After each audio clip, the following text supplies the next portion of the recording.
മക്കളെ, അങ്ങനെ ക്രിസ്മസ് പരീക്ഷ വരാനായി. ഇനിയിപ്പോൾ സ്മൈലിൻ്റെ എക്സാം വരും, മോഡൽ എക്സാം വരും, കൊല്ലപ്പരീക്ഷ വരും. പരീക്ഷകൾ ഇങ്ങനെ വന്നുകൊണ്ടേയിരിക്കും.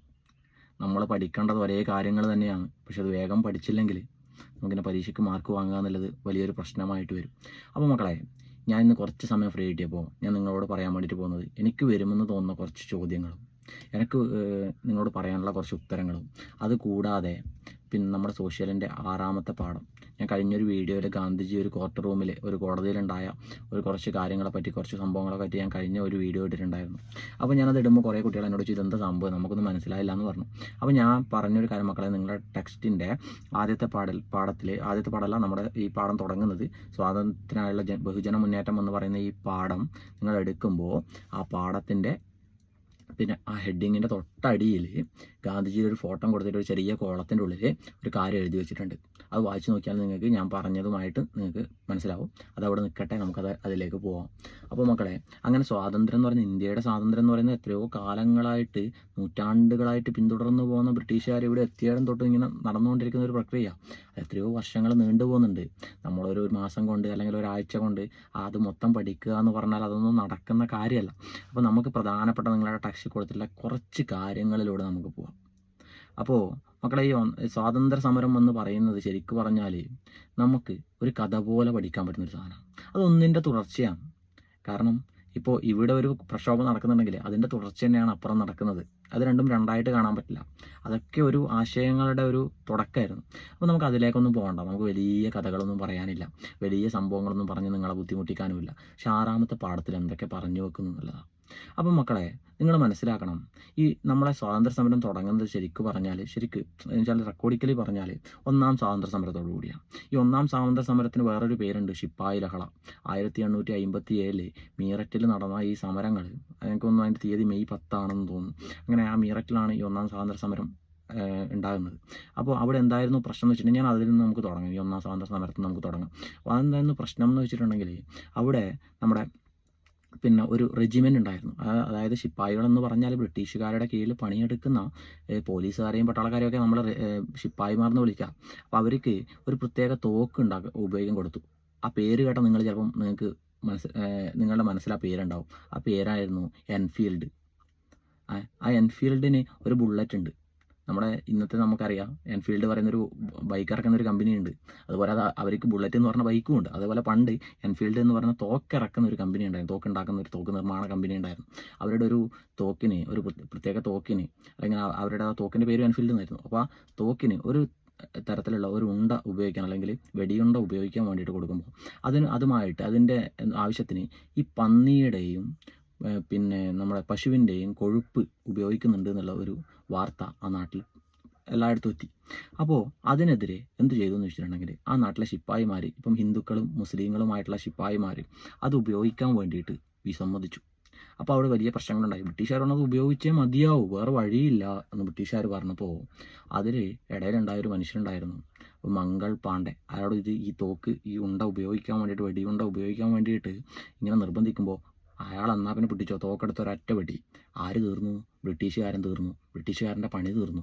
അപ്പോൾ അയാളൊരു കാര്യം ചെയ്തു മക്കളെ, പിറ്റേ ദിവസം ബ്രിട്ടീഷുകാർ വെറുതെ വിടുവോ? കാരണം ഇന്ത്യ ഭരിക്കുന്ന സാമ്രാജ്യത്തിൻ്റെ, അല്ലെ, സൂര്യൻ അസ്തമിക്കാത്ത ബ്രിട്ടീഷ് സാമ്രാജ്യത്തിൻ്റെ ഒരാളെ ഇയാൾ കൊന്നത്. അയാളെ പേര് മംഗൾ പാണ്ഡെ, പഠിച്ചു വെക്കണം.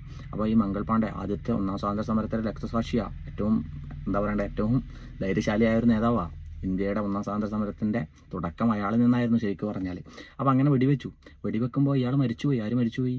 നമ്മുടെ ബ്രിട്ടീഷുകാരനായൊരു ആർമി ഉദ്യോഗസ്ഥൻ മരിച്ചുപോയി. അപ്പോൾ അങ്ങനെ ഈ മംഗൾ പാണ്ഡെ പിന്നീട് തൂക്കിലേറ്റുന്നുണ്ട്. അവിടെ നിന്നാണ് ഈ 1857 മെയ് 10 മീററ്റിൽ നിന്നാണ് സമരങ്ങളൊക്കെ ആരംഭിക്കുന്നത്. ഒരു റെജിമെൻറ്റ്, എനിക്കൊന്ന് 47ാം റെജിമെൻറ്റോ അങ്ങനെ എന്തോ. അപ്പോൾ അതിൽ നിന്നാണ് സമരങ്ങൾ ഇങ്ങനെ ആരംഭിക്കുന്നത്.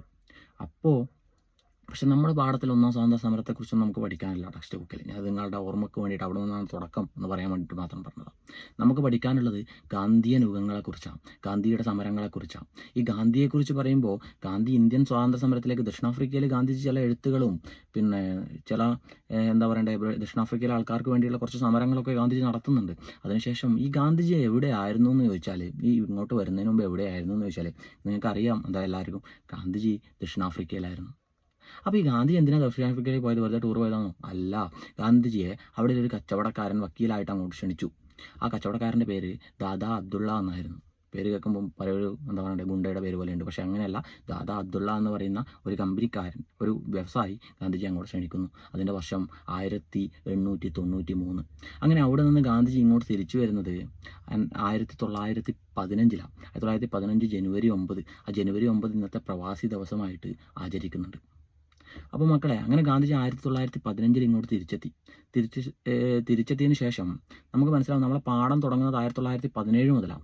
ഈ 1915 ഒരു വർഷമുണ്ട്. ആ വർഷം ഗാന്ധിജി നമ്മുടെ നാട്ടുകാരെക്കുറിച്ചും നമ്മുടെ ആൾക്കാരെക്കുറിച്ചൊക്കെ പഠിക്കാൻ വേണ്ടിയിട്ട് ഇങ്ങനെ ചിലവഴിച്ചു. ഇവിടുത്തെ പ്രശ്നങ്ങളും സങ്കടങ്ങളും എല്ലാം കാണാൻ വേണ്ടി ഗാന്ധിജി ഇങ്ങനെ ചിലവഴിച്ചു.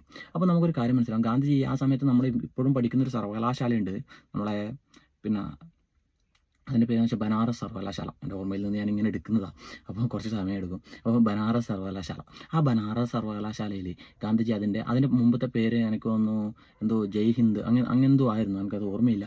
അപ്പോൾ അങ്ങനെ ആ സർവകലാശാലയിൽ ഗാന്ധിജി എന്ത് ചെയ്യുന്നു, അവിടെ ഉദ്ഘാടനത്തിനൊക്കെ പോയിട്ട് ഇങ്ങനെ നടക്കുക. ഗാന്ധിജി ഇങ്ങനെ ഇന്ത്യയിൽ വന്ന്, പാവപ്പെട്ട ദക്ഷിണാഫ്രിക്കയിൽ നിന്ന് വന്ന് ഇവിടുത്തെ പ്രശ്നങ്ങൾ അറിയാൻ വേണ്ടി ഗാന്ധിജി ഇങ്ങനെ പോവുക. അങ്ങനെ 1916 കഴിഞ്ഞു, 15 വന്നു. 15ഉം 16ഉം ഗാന്ധിജി ഇവിടുത്തെ പ്രശ്നങ്ങൾ പഠിച്ചു. അങ്ങനെ 17 ഗാന്ധി ഒരു സമരത്തിൽ പങ്കെടുക്കുക. നിങ്ങളുടെ ടെക്സ്റ്റിലെ ഏറ്റവും പ്രധാനപ്പെട്ട സമരം, അതിൻ്റെ പേരാണ് ചമ്പാരൻ സത്യാഗ്രഹം. എന്തിനു വേണ്ടിയായിരുന്നു ചമ്പാരൻ സത്യാഗ്രഹം എന്ന് വെച്ചാൽ, ചമ്പാരൻ എന്ന് പറയുന്ന ബീഹാറിലെ ഒരു ഗ്രാമമാണ്. ബീഹാർ എന്ന് പറഞ്ഞാൽ ഇന്ന് തന്നെ നിങ്ങൾക്ക് മനസ്സിലാവും. നിങ്ങൾ വെറുതെ ChatGPT അടിച്ചു നോക്കിയാൽ മതി. ഏറ്റവും സാക്ഷരത കുറഞ്ഞ, ലിറ്ററസി കുറഞ്ഞ സംസ്ഥാനം ഏതെന്ന് വെച്ചാൽ ബീഹാറിൻ്റെ പേര് വരും. കള്ളനും കൊള്ളക്കാരും ഇല്ല ബീഹാർ, പാവപ്പെട്ടവരെ ബീഹാർ. ഇതിനിടയ്ക്ക് എനിക്ക് തോന്നുന്നു നമ്മളുടെ റോഡിലിട്ട ടാറ്, ബീഹാറുകാർ റോഡിലിട്ട ടാറ് അത് ഉണങ്ങുന്നതിന് മുമ്പേ കോരിക്കൊണ്ട് പോകുന്നൊരു വീഡിയോ ഞാൻ കണ്ടിട്ടുണ്ടായിരുന്നു. കാരണം അത് വീടിൻ്റെ ഉള്ളിലിടാൻ വേണ്ടിയിട്ട്. ഓക്കെ, കാരണം അവരുടെ വീടിൻ്റെ ഉള്ളിൽ ഒന്നുമില്ല, ഈ ടാറെങ്കിലും ഇട്ടാൽ നമുക്ക് അവിടെ ഇരിക്കാലോ എന്നുള്ളൊരു മൈൻഡിൽ അവർ കോരിക്കൊണ്ട് പോകുന്നൊരു വീഡിയോ, എടുത്തുകൊണ്ട് പോകുന്നൊരു വീഡിയോ ഞാൻ കണ്ടിട്ടുണ്ടായിരുന്നു. അപ്പോൾ ബീഹാർ എന്ന് പറഞ്ഞാൽ വളരെ പാവങ്ങളുടെ നാടാണ്. പണ്ട് എനിക്ക് തോന്നുന്നു ഇതിനേക്കാളും മെച്ചമുണ്ടായിരുന്നു. അപ്പോൾ മക്കളെ, നിങ്ങളൊരു കാര്യം മനസ്സിലാക്കേണ്ടത്, ഈ ബീഹാറിൽ ബ്രിട്ടീഷുകാർ വന്നിട്ട് ഒരു കാര്യം പറഞ്ഞു.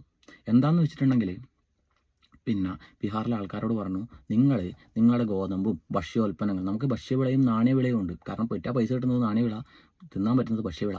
അപ്പോൾ അങ്ങനെ ഭക്ഷ്യവിളയും നാണ്യവിളയും ഉണ്ട്.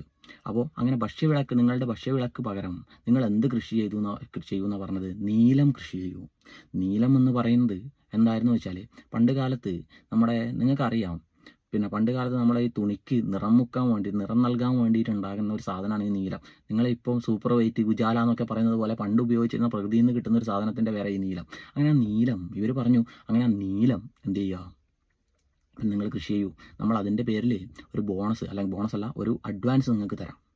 അപ്പോൾ ഈ ദാരിദ്ര്യം അനുഭവിച്ചിരിക്കുന്ന കർഷകർ, വിൽക്കാൻ സ്ഥലമില്ലാത്ത, എന്താ പറയണ്ടേ, നമ്മൾ പാടങ്ങളിലെല്ലാം തരിശ് കിടക്കുന്ന, അല്ലെങ്കിൽ ഭക്ഷ്യോൽപ്പന്നങ്ങൾ ബ്രിട്ടീഷുകാർ പിടിച്ചുകൊണ്ട് പോകുന്ന ഈ പാവങ്ങൾ, നികുതി അമിതമായി കൊടുക്കേണ്ട ഈ പാവങ്ങൾക്ക് കുറച്ച് പൈസ കിട്ടും എന്ന് പറയുമ്പോൾ അവർക്ക് ഭയങ്കര സന്തോഷമായി. ഈ നീലം കർഷകർക്ക് ഭയങ്കര സന്തോഷമായി. എന്നിട്ട് അവരെല്ലാം എന്ത് ചെയ്തു, അവരുടെ പാടങ്ങളിലെല്ലാം എന്ത് കൃഷി ചെയ്തു? നീലം കൃഷി ചെയ്തു. അങ്ങനെ ആ നീലം കൃഷി ചെയ്തു മക്കളെ.